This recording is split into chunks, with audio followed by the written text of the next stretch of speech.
Hi friends, welcome back to our channel know how Telugu. ఈ వీడియోలో మీ యొక్క ఫోన్ పోగొట్టుకున్న లేదా దొంగిలించబడిన యెడల సదరు ఫోన్ను బ్లాక్ చేసి ట్రేస్ చేసేందుకు గాను ఈ ఆన్లైన్ సిఐఆర్ పోర్టల్ యందు కంప్లైంట్ లేదా రిక్వెస్ట్ను ఏ విధంగా ఇవ్వాలి అనే పూర్తి పిన్ టు పిన్ ప్రాసెస్ను స్టెప్ బై స్టెప్ ఈ వీడియోలో తెలియజేస్తాను. సో వీడియోని ఎక్కడ స్కిప్ చేయకుండా ఆఖరి వరకు చూడండి, మీకు ఒక క్లారిటీ అనేది వస్తుంది ఫ్రెండ్స్. అయితే ఈ ప్రాసెస్ని మీరు స్టార్ట్ చేసేటందుకు ముందు అసలు ఏ డాక్యుమెంట్స్ కావాలి తదితర విషయాల గురించిన 2 షార్ట్ వీడియోస్ అయితే నా ఛానల్లో ఉన్నాయి. వాటిని చూస్తే మీకు ఒక అండర్స్టాండింగ్ అనేది వచ్చును.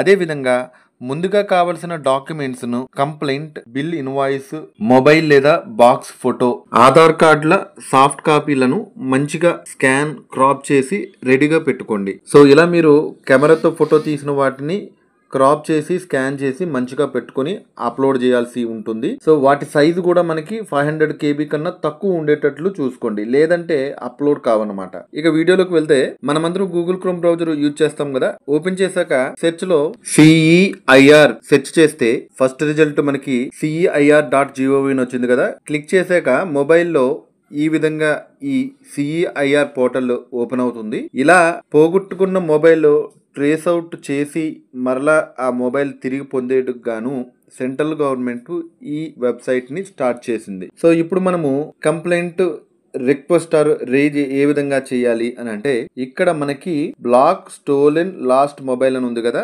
ఈ ఆప్షన్ పై క్లిక్ చేస్తే నెక్స్ట్ మనకి ఈ విధంగా ఇన్ఫర్మేషన్ ఫిల్ చేయమని వస్తుంది. ఒకటి మీరు గమనిస్తే ఇది మొబైల్ మోడ్ లో మనము చూస్తున్నాము. సిస్టమ్ లో మాదిరిగా మనకి రావాలి అని అంటే డెస్క్టాప్ మోడ్ అని ఉంటది. ఈ రైట్ సైడ్ 3 డాట్స్ పై క్లిక్ చేస్తే ఇక్కడ డెస్క్టాప్ సైట్ అని ఉంది కదా, ఈ బాక్స్ లో టిక్ మార్క్ పెడితే ఇలా మనకి పూర్తిగా కనబడుతుంది. అంటే మొత్తం అంతా కూడా ఒకేసారి పేజీని మనం ఇలా చూడొచ్చు. సో ఇది డెస్క్టాప్ సైట్. నేను మొబైల్ మోడ్ లోనే చెప్తున్నాను, సో ఈజీగా మనకి కన్వీనియంట్ గా ఉంటుందనే ఉద్దేశంతో ఈ విధంగా వచ్చిన పేజ్ లో మనకి request blocking last stolen mobile, పోయినటువంటి ఫోన్ గురించి మనము రిక్వెస్ట్ ని రైజ్ చేస్తున్నాం అన్నట్టు. సో వీడియోని నేను దాదాపుగా షార్ట్ గానే చెప్పడానికి ట్రై చేస్తున్నాను, బట్ లెందీగా ఉన్నా కూడా సో మీరైతే బెటర్ అండర్స్టాండింగ్ కి మొత్తం ఎక్కడ స్కిప్ చేయకుండా చూడండి. సో మీకు అప్పుడే అర్థమవుతుంది అనమాట. డివైస్ ఇన్ఫర్మేషన్ అని ఉంది కదా, ఈ డివైస్ ఇన్ఫర్మేషన్ గానీ ఇంకా మనము కిందకి స్క్రోల్ చేస్తే చాలా ఇన్ఫర్మేషన్ ఇవ్వాల్సి ఉంటుంది. ఇక్కడ రెడ్ స్టార్ తో ఉన్నాయి చూడండి,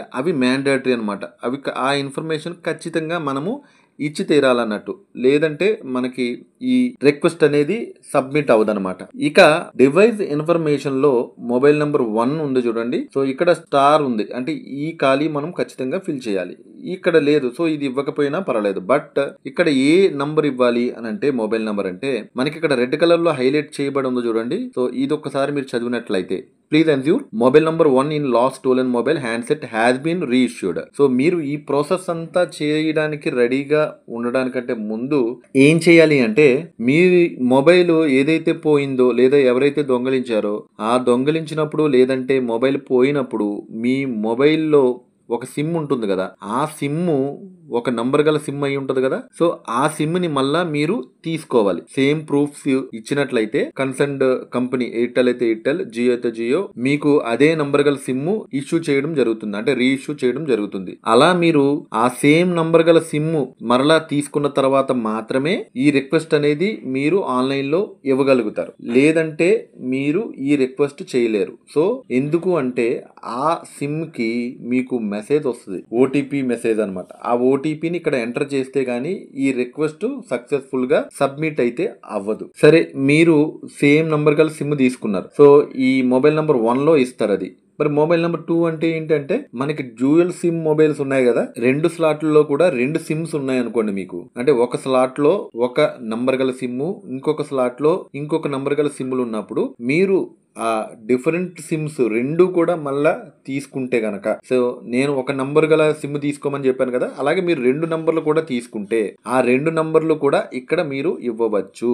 లేదా అట్లీస్ట్ ఒక నంబర్ సిమ్ మీరు తీసుకోవాల్సిందే, తీసుకుంటే ఇక్కడ మీరు ఇవ్వాలి. అలా ఇచ్చిన తర్వాత కొద్దిగా స్క్రోల్ చేస్తే IMEI నంబర్ 1, 2 అని అడుగుతుంది. సో ఈ IMEI నంబర్ 1, 2 మీ మొబైల్ బిల్లులో ఉంటది లేదా మీ మొబైల్ బాక్స్ పైన ఉంటది. సో ఇక్కడ మీరు ఆ 2 2 ఐఎం నెంబర్ 1 2 ఇవ్వాల్సిందే. నెక్స్ట్ డివైస్ బ్రాండ్ అని ఉంటుంది. అంటే వివో అయితే వివో, రెడ్మీ అయితే రెడ్మీ, ఇక్కడ మీకు ఇవన్నీ ఉంటాయి. ఆ కంపెనీ మీరు సెలెక్ట్ చేసుకుంటారు. సపోజ్ వివో అనుకోండి, మీరు ఇలాగా సెలెక్ట్ పై క్లిక్ చేయగానే వివో అని ఇస్తే ఇక్కడ వివో మనకు చూపిస్తుంది. నెక్స్ట్ వివో మోడల్ ఏంటి 5T. సో ఇలా మనము ఆ మోడల్ కూడా ఇస్తాము. నెక్స్ట్ అప్లోడ్ ఇన్వాయిస్ అని ఉంది కదా, ఇక్కడ మీ మొబైల్ బిల్లు అప్లోడ్ చేయాలి. ఆర్ మొబైల్ బిల్లు లేకపోతే మీ మొబైల్ బాక్స్ ఐఎం నంబర్ ఉన్న పేజ్ ఉంటది కదా, దాని ఫోటో తీసి క్రాప్ చేసి స్కాన్ చేసి చక్కగా ఇక్కడ ఈ చూజ్ ఫైల్ అనే దగ్గర అప్లోడ్ చేయాలి. లాస్ట్ ఇన్ఫర్మేషన్ అని ఉంటది. నెక్స్ట్ ఎక్కడ పోయింది అనేది, అంటే ఏ ఊర్లో పోయింది, ఏదో కాకినాడ సూపర్ బజార్ దగ్గర పోయిందంటే సూపర్ బజార్ కాకినాడ అంటాం. ఏ డేట్ లో పోయింది, ఏ టైం కి పోయింది అనేది ఇక్కడ మనకి క్యాలెండర్ ఓపెన్ అవుతుంది. ఈ క్యాలెండర్ పైకి మీరు క్లిక్ చేస్తే ఈ విధంగా మనం సో డేట్ సెట్ చేసుకున్న తర్వాత ఈ క్రింద మనకి టైం కూడా ఉంటుంది. ఆ టైం కూడా మీరు సో ఫార్వర్డ్ బ్యాక్వర్డ్ చేసుకొని ఎన్ని గంటలకు పోయిందో ఇలాగ మీరు సెలెక్ట్ చేసుకోవచ్చు. సెలెక్ట్ చేసుకుంటే మీకు ఆ డే టు టైం అనేది ఇక్కడ మనకి ఓకే అవుతుంది. నెక్స్ట్ ఆంధ్రప్రదేశ్ కాబట్టి ఇక్కడ ఆంధ్రప్రదేశ్ ఇస్తాం. సో డిస్ట్రిక్ట్ ఇస్తాం. ఈ స్టేట్ డిస్ట్రిక్ట్ ఏంటంటే మీరు మీ మొబైల్ ఫోన్ పోగొట్టుకున్న ప్లేస్ ఉంటుంది కదా, సో ఆ ప్లేస్ కు సంబంధించి డిస్ట్రిక్ట్ ఇస్తాం. ఆ ప్లేసు ఏ స్టేషన్ లిమిట్స్ కి వస్తుందో ఇక్కడ పోలీస్ స్టేషన్ కూడా ఇలా మనం సెలెక్ట్ చేసుకోవాల్సి ఉంటుంది. ఇక పోలీస్ కంప్లైంట్ నంబర్, సో మీరు స్టేషన్ కి వెళ్తే మీరు కంప్లైంట్ రాసుకొని అక్కడ ఒక నంబర్ ఇస్తారు, రిసెప్షన్ నంబర్ ఆ కంప్లైంట్ మీద రాయబడి ఉంటుంది. ఆల్రెడీ నేను నా షార్ట్ వీడియోలో చెప్పాను. సో మీరు ఆ వీడియో చూస్తే మీకు అర్థమవుతుంది. అలా ఇక్కడ కంప్లైంట్ నంబర్ ఇస్తాం, ఏదో 12/2025. సో ఈ విధంగా కంప్లైంట్ నంబర్ ఇస్తాం. లేదా ఓన్లీ డిజిట్స్ తో ఒక నంబర్ అయినా ఇవ్వచ్చు, 122 అని కూడా ఇలా కూడా ఇవ్వచ్చు. మీరు ఏదైతే కంప్లైంట్ రాశారో ఆ కంప్లైంట్ కూడా ఇక్కడ అప్లోడ్ చేయాలి, స్కాన్ చేసి క్రాప్ చేసి నీట్ గా ఉన్నది. ఇక mobile owner personal information, mobile owner ఎవరైతే ఉన్నారో వాళ్ళ పూర్తి పేరు, వాళ్ళ అడ్రస్, ఐడెంటిటీ. ఇక్కడ మనము ఐడి ఒకటి సెలెక్ట్ చేసుకుంటాం. ఆధార్ కార్డా, పాన్ కార్డా, ఓటరీ. దాదాపుగా ఆధార్ ఐడి ఇచ్చేయండి. సో ఆధార్ ఐడి సెలెక్ట్ చేసుకుంటే ఇక్కడ ఆధార్ కార్డు ప్రాపర్ గా ఉన్నది అప్లోడ్ చేస్తాం. అప్లోడ్ చేసిన తర్వాత ఈ క్రింద ఐడెంటిటీ నెంబర్ ఉంది కదా, ఆధార్ కార్డ్ సెలెక్ట్ చేసుకున్నాం కాబట్టి ఇక్కడ ఆధార్ నంబరు ఇస్తాం. అలాగే ఈమెయిల్ ఐడి మీరు ఇచ్చినా ఇవ్వకపోయినా పర్లేదు, ఎందుకంటే మ్యాండేటరీ లేదు. కానీ ఈమెయిల్ ఐడి ఇస్తే నోటిఫికేషన్స్ మనకు వస్తాయి. ట్రేస్ అవుట్ అయినప్పుడు, ఇప్పుడు అప్లై చేసినప్పుడు ఇవన్నీ కూడా మీ మెయిల్ కి రాబడుతుంది. కాబట్టి ఈమెయిల్ ఐడి అనేది కూడా ముఖ్యంగా ఇవ్వాల్సి ఉంటుంది. నెక్స్ట్ ఈ క్యాప్చా ఇక్కడ ఎంటర్ చేశాక ఇక్కడ చూడండి మొబైల్ నంబర్ ఫర్ ఓటీపీ అని ఉంది. ఇక్కడ మొబైల్ నంబర్ ఆటోమేటిక్ గా ఫిల్ అయిపోతుంది. ఏ మొబైల్ నంబర్ ఫిల్ అవుతుందంటే ఈ పైన మీరు ఏదైతే మొబైల్ నంబర్ ఇస్తారో ఇక్కడ ఫస్ట్ 1లో ఈ నంబరు ఆ క్రింద మనకి ఫిల్ అయిపోతుంది. అదే నంబర్ కి ఓటీపీ వస్తుందన్నమాట. ఈ గెట్ ఓటీపీ పై క్లిక్ చేయగానే నెక్స్ట్ డిక్లరేషన్ లో టిక్ మార్క్ పెట్టుకుని సబ్మిట్ అయితే చేసేస్తాం. ఈ విధంగా అయితే ఇది ఫిల్ చేయాలి. సో నేను ఫిల్ చేస్తున్నాను.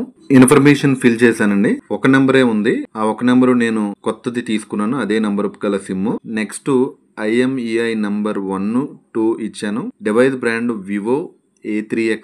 ఇక్కడ మొబైల్ బాక్స్ ఫోటో అప్లోడ్ చేశాను. లాస్ట్ ఇన్ఫర్మేషన్ లో అంటే ఫోన్ ఎక్కడ పోయింది, ఏ డేట్ లో ఏ టైంకి పోయిందో ఇచ్చాను. ఇక్కడ క్యాలెండర్ ని యూజ్ చేసుకుని పోయిన ప్లేస్, స్టేటు, డిస్ట్రిక్ట్, పోయిన ప్లేసు ఏ స్టేషన్ లిమిట్స్ కి వస్తుంది ఆ స్టేషన్ సెలెక్ట్ చేసుకున్నాను. పోలీస్ కంప్లైంట్ నంబరు, మీరు రాసిన కంప్లైంట్ ని అప్లోడ్ చేసుకోవాలి. నెక్స్ట్ ఓనర్ ఇన్ఫర్మేషన్ అని చోట నేమ్ ఇచ్చి వాళ్ళ అడ్రస్ ఇస్తాం. ఐడెంటిటీ ఆధార్ కార్డ్ ఇచ్చాం కాబట్టి ఆధార్ కార్డ్ ని అప్లోడ్ చేసుకున్నాం. అదే విధంగా ఆధార్ నంబర్ ఇచ్చాము. నెక్స్ట్ మెయిల్ ఐడి ఇచ్చిన తర్వాత ఈ క్యాప్చా కోడ్ ని ఇక్కడ ఇస్తాము. పైన మనం మొబైల్ నంబర్ 1 దగ్గర ఏదైతే నంబర్ ఇచ్చామో ఆ నంబర్ ఇక్కడ మనకు చూపిస్తుంది అనమాట. ఇప్పుడు గెట్ ఓటీపీ పై క్లిక్ చేయగానే ఓటీపీ ఈ పై నంబర్ కి వెళ్ళబడుతుంది. ఇంకొక విషయం మీరు గమనించాలి, ఈ మొబైల్ నంబరు సిమ్ తీసుకుంటారు కదా, సిమ్ తీసుకొని మీ మొబైల్ లో వేశాక యాక్టివేట్ చేసుకున్నాక 1 డే పూర్తిగా ఆగాలి. ఆగిన తర్వాత మాత్రమే ఈ ప్రాసెస్ చేయండి. ఎందుకు అంటే ఇప్పుడు గెట్ ఓటీపీ అని క్లిక్ చేస్తున్నాం కదా, ఈ ఓటీపీ యాక్టివేట్ అయిన ఒక్క రోజు తర్వాత మాత్రమే ఆ నంబర్కి వస్తుంది. అంటే కొత్తగా సిమ్ తీసుకున్నారు కాబట్టి 1 డే ఆగాకే ఈ ఓటీపీ వస్తుంది. ముందు మీరు చేసినట్లయితే ఓటీపీస్ రావటం లేదు. సో ఇది మీరు గమనించాలి. గెట్ ఓటీపీ పై క్లిక్ చేస్తున్నా. సో ఇప్పుడు ఓటీపీ అనేది వెళ్ళబడింది. ఇక్కడ మనకు చూపిస్తుంది కదా. సో వచ్చిన ఓటీపీని ఎంటర్ చేశాను. వెరిఫై ఓటీపీ పై క్లిక్ చేయాలి. సో కరెక్ట్ అయితే కనుక ఇలా వెరిఫైడ్ అని వస్తుంది అనమాట. ఇప్పుడు ఈ బాక్స్ లో టిక్ మార్క్ పెట్టాక ఈ సబ్మిట్ పై క్లిక్ చేస్తే ఇంతటితో కంప్లీట్ అయినట్టు. మనము ఆ రిక్వెస్ట్ ని సక్సెస్ఫుల్ గా రేజ్ చేసినట్టు. పోయిన మొబైల్ కి సంబంధించిన రిక్వెస్ట్. సబ్మిట్ పై క్లిక్ చేస్తున్నా. సో వెంటనే మీకు నెక్స్ట్ పేజ్ ఈ విధంగా చూపిస్తుంది. Your request for blocking mobile is accepted and the device will be blocked with in 24 hours. Please note request ID. ఇది గుర్తుపెట్టుకోవాలి మీరు. ఈ రిక్వెస్ట్ ఐడి మీకు టెక్స్ట్ మెసేజ్ కూడా వస్తుంది అనుకోండి. అదే విధంగా మీ మెయిల్ కి కూడా ఈ మెసేజ్ వస్తుంది. మనము మన కంప్లైంట్ స్టేటస్ ని చూసుకోవాలంటే ఈ రిక్వెస్ట్ ఐడిని ఇస్తాం. ఇప్పుడు ఇచ్చిన మొబైల్ నెంబర్ ఏదైతే ఉందో ఆ మొబైల్ నెంబర్ ఇస్తాం. ఈ రెండింటిని యూజ్ చేసుకుని స్టేటస్ చూస్తాం. దీనికి అర్థం ఏంటంటే ఒక 24 hours లో విత్ ఇన్ 1 day లో మీ మొబైల్ బ్లాక్ అయిపోతుంది అనమాట.